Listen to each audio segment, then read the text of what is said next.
As I reflect on the readings for this week, I find myself wondering about the great crowds that were traveling with Jesus. Who was gathered? What were they hoping they might learn? And then I ask myself, would I have been among the crowd? Would I have had the interest, courage, and curiosity to follow, listen, and engage? The thing is, I tend not to be a crowd person. I like to travel with a small group, an intentional community, some call it.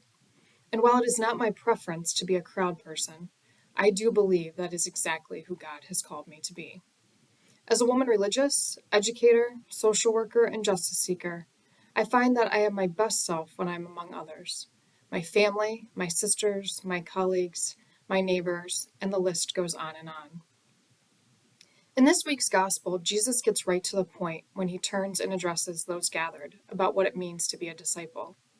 It takes serious work and intention to be a disciple, a student, a lifelong learner. Jesus is clear and direct. Renounce your family and your possessions, own your flaws and faults, be discerning, and do your interior work. These are no small requests.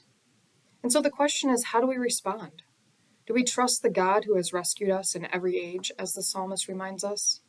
Or do we reject the invitation to even try, not offering our best selves to each other in the world? The world is in desperate need of our yes to the invitation of discipleship.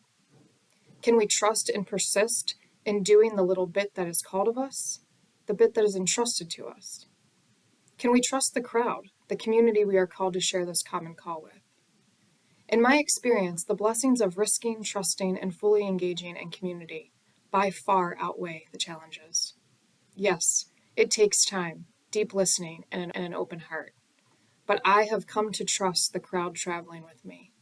I trust my God who calls me and rescues me. And I invite you to trust and persevere in the call of discipleship, the call to community, and the call to service in your corner of the world.